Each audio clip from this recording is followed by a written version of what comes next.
Hello, hello, hello, hello les amours. J'espère que vous allez bien aujourd'hui. Moi, ça va.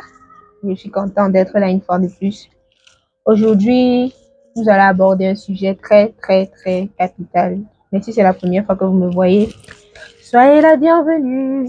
Je m'appelle Audrey Sia. Je suis une artiste gospel. Je suis une étudiante.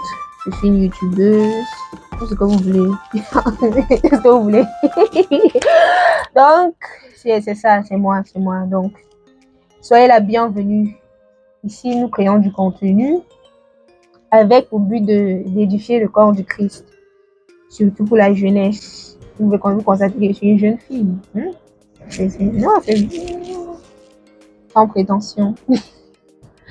Bon, nous allons voir c'est quoi s'aimer soi-même et aimer les autres selon Dieu. Comment s'aimer, comment s'apprécier, comment pouvoir s'apprécier à sa juste valeur. Parce que il est venu à mon attention, j'ai entendu parler du fait que beaucoup de personnes sont complexées, du fait qu'ils n'ont pas ceci, ils n'ont pas cela, ils ne sont pas ceci, ils ne sont pas cela. Donc on va voir c'est quoi s'aimer, avoir la capacité d'aimer qui on est. Vous voyez comment je m'aime là, non? C'est-à-dire que si on me dit qu'il y a quelqu'un sur la terre qui me dépasse, c'est pas possible. De toute façon, je m'aime.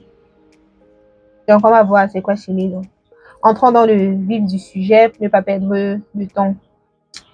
S'aimer soi-même signifie entretenir une bonne relation avec soi-même, c'est-à-dire se connaître, savoir ce que j'aime, ce que je n'aime pas et comment évacuer de ma vie ce qui me dérange. Donc, s'aimer soi-même, voudrait dire de valoriser sa paix intérieure. Valoriser sa paix intérieure, c'est ça, s'aimer soi-même. Et si nous voulons regarder dans la parole de Dieu, dans 1 Thessaloniciens 4, verset 10, Saint Paul nous dit, « Je vous invite, frères, à faire toujours plus de progrès, à mettre votre point d'honneur à vivre dans la paix, à vous occuper chacun de ses propres affaires. » Quand on s'aime soi-même, on s'occupe de ses affaires, premièrement. On n'est pas focalisé sur la vie des autres. On n'est pas focalisé sur qui a fait quoi, qui n'a pas fait quoi, sur ce que l'autre est en train de devenir. Est-ce que ses projets avancent, est-ce que ses projets n'avancent pas. C'est ça qui détruit la confiance en soi. Pour construire la confiance en soi, c'est de se focaliser sur soi-même et à faire de nouveaux progrès, comme Saint Paul nous le recommande dans 1 Thessaloniciens, le verset que nous venons de lire là. Faites de progrès, faites de nouveaux progrès. Vous voyez? Donc, est-ce que je suis meilleure qu'hier? Est-ce qu'aujourd'hui, j'ai fait un progrès par rapport aux objectifs que je me suis fixés pour ma propre vie? C'est ça, c'est aimer soi-même. Donc, être vraiment centré autour de soi. Pas pour dire que je ne dois pas m'inspirer de ce que les autres font. Je m'inspire d'eux. Mais ma priorité, c'est de grandir. Ma priorité, c'est de devenir quelqu'un de meilleur. De faire de nouveaux progrès et d'être en harmonie avec moi-même, d'être en paix avec moi-même, sachant que bon, je ne suis peut-être pas au niveau de tel, mais par rapport à hier, je suis à ce niveau. C'est ça, s'aimer soi-même. Selon Dieu, c'est ce que Dieu veut pour nous, que nous ayons la capacité de nous aimer nous-mêmes. Et nous sommes faits d'âme, de corps et d'esprit. Donc, pour qu'il y ait une harmonie parfaite, il faut que ces trois éléments s'accordent. Je dois aimer mon corps, physiquement parlant. Est-ce que je m'aime? Moi, j'ai un gros nez, j'ai une grosse tête, mais c'est pas un problème. Je m'aime, maman, je m'aime. Et si tu viens me dire que oh, ta grosse tête, ça me concerne encore. Je m'aime. Dieu m'a fait pour ça. Il a vu la valeur en moi. Donc, ce que tu dis là, c'est ça, s'aimer déjà soi-même. Et s'il y a quelque chose que nous n'aimons pas sur nous, par exemple, les personnes qui sont un peu fortes de corpulence, il y a les gyms. Faire une activité sportive, pratiquer une activité sportive, avoir une alimentation un peu plus saine. Ce sont les astuces pour nous aider à améliorer notre physique si nous voulons bien nous sentir dans notre corps. Et c'est aussi simple que ça, pas besoin d'être complexé. Donc, c'est ça au niveau du physique. Et surtout, éteindre les voix qui nous font croire que nous ne sommes pas assez beaux, assez belles. Maman, la beauté est subjective. C'est chacun qui détermine sa beauté. Moi, non, je suis belle plus que tout le monde. Ouais, si tu es autour de moi, tu sais. Tu sais, je ne me laisse pas influencer. On ne m'influence pas, c'est moi qui... Bon, c'est juste pour rire, non, mais chacun doit cultiver cette confiance en soi. Nous devons cultiver la confiance en soi. Le deuxième point, c'est au niveau de notre âme. Tu dois prendre soin de ton corps, de ton âme et de ton esprit. Vous voyez, dans 3 Jean 1 au verset 2, nous pouvons lire: Bien-aimé, sur toute chose, je souhaite que l'état de tes affaires et de ta santé soit aussi prospère que celui de ton âme. L'état de tes affaires et de ta santé soit aussi prospère que celui de ton âme. Donc rien à être négligé. Aucun point n'est à être négligé. Autant que je prends soin de mon corps, de mon physique. Je vais faire le make-up pour vous impressionner, c'est important. Je dois aussi prendre soin de mon âme. Et notre âme est cette partie où siègent nos pensées, nos émotions, nos raisonnements. Donc, il est primordial de prendre soin de notre âme. Et surtout, de ne laisser aucune pensée négative envahir notre âme. Parce que c'est là, c'est l'état de notre âme même qui détermine notre bien-être, qui détermine notre joie de vivre, qui détermine notre paix.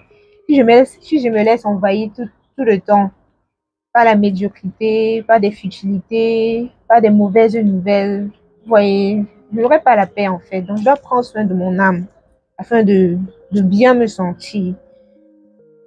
Et dans Matthieu 10 au verset 28, nous pouvons lire: Ne craignez pas ceux qui tuent le corps et qui ne peuvent tuer l'âme. Ne craignez pas ceux qui tuent le corps et qui ne peuvent tuer l'âme. Craignez plutôt celui qui peut faire périr l'âme et le corps dans la géhenne. Craignez celui qui peut faire périr l'âme et le corps dans la géhenne. Donc, nous devons craindre les choses qui peuvent faire périr notre âme. Si je pêche, c'est le péché qui va faire en sorte que mon âme périsse. Donc, ce sont les choses que je vais éviter, toute forme de péché, toute chose d'activité qui peut m'éloigner de Dieu et mener à la perte de mon âme. C'est tout ça qui détruit l'âme. Nous devons faire attention. Et notre esprit, quant à lui, est la partie cachée en nous, où le Seigneur siège, où le Seigneur fait résider son Saint-Esprit.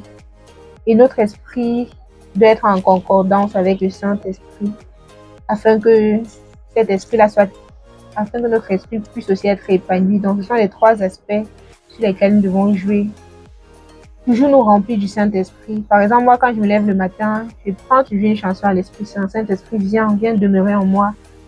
Esprit Saint, maison nous ton feu, fais de nous des disciples, oh bien. J'aime beaucoup cette chanson. J'appelle l'Esprit Saint, venir prendre possession, venir prendre le contrôle. Que mon esprit puisse être en accord avec l'Esprit de Dieu. C'est un peu ça. Donc, si nous prenons soin de ces 3 aspects au niveau de notre corps, notre âme et de notre esprit, je crois que nous allons nous sentir bien avec nous-mêmes. Nous allons être en accord avec Dieu et avec nous-mêmes.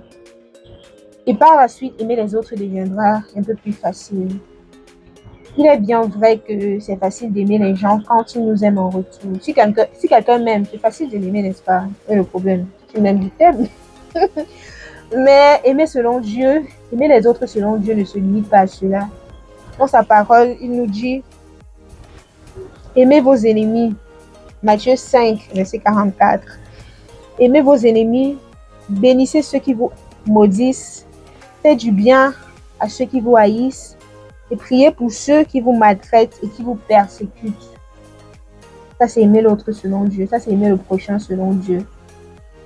Dieu n'est pas limité avec la pensée des hommes. Un homme va te dire: dans tout ça, c'est vrai, c'est ce qu'on voit chaque jour, mais ce n'est pas ce que Dieu veut. Dieu aimerait qu'en tant qu'enfant de Dieu, nous traversions cela. Donc, on doit faire un bon supplémentaire, nous devons faire un bon... Hey, maman, il est français, on me dit ici. Donc, en tant qu'enfant de Dieu, nous devons aimer nos ennemis. Et plus loin même, dans Luc 23, 34, il dit: Père, pardonne-leur, car ils ne savent pas ce qu'ils font. Pardonne-leur, car ils ne savent pas ce qu'ils font. Vous savez, beaucoup de personnes nous font du mal, des fois par ignorance. Tu vois, il n'a pas voulu, en fait, ce n'était pas de sa volonté. Moi, il me dit toujours ça, dans mon cas particulier. Quand tu me fais du tort, l'excuse que je trouve rapidement pour tout retirer la tête de mon cœur. Je me dis, ah, peut-être il n'a pas fait exprès, peut-être qu'il travaille des situations difficiles, donc j'ai pas besoin de lui en vouloir pour telle ou telle autre chose. Et ça me donne la possibilité de pardonner rapidement. Pardonne-leur quand ils ne savent pas ce qu'ils font. C'était pas que Jésus disait ça pour blaguer. Les gars ne savaient effectivement pas ce qu'ils étaient en train de faire. Donc, nous avons le devoir de pardonner les gens à cause de leur ignorance aussi. Tu dis qu'il a peut-être fait, il était dans une situation difficile lui-même. Et en fait, ces gens qui sont difficiles à aimer, qui ont le cœur dur, qui nous font du mal, ils ont même plus besoin d'amour. C'est parce que personne ne les a jamais aimés. Donc, tout ce qu'ils ont dans le cœur, c'est de la haine, de la rancœur. Et on ne peut que donner ce qu'on a, raison pour laquelle ils sont ainsi. Donc, en tant qu'enfants de Dieu, nous devons les aimer. Tout court, ce sont nos ennemis, nous devons les aimer. Donc, je suis un peu chat, s'aimer soi-même déjà selon Dieu et aimer le prochain selon Dieu. J'espère que cette vidéo nous a aidés et va nous faire réfléchir comment mieux prendre soin de nous, de notre âme, de notre corps, de notre esprit et sur comment mieux aimer les autres. Merci les amours, merci de m'avoir écouté. C'est toujours un plaisir de partager ces moments avec vous. Vous savez, j'aime beaucoup bavarder. Des fois, je suis seule ici. Quand je pose ma caméra comme ça, là, ça me va. Donc, il y a un dernier truc que je voudrais partager. Si je m'oublie moi-même au point de me négliger, il n'y a pas de relation possible avec autrui. Prendre soin de soi n'est pas une fin en soi, c'est une condition indispensable pour s'unir à Dieu librement et vivre fraternellement avec les autres. Donc, que Dieu vous bénisse. Passez un bon week-end.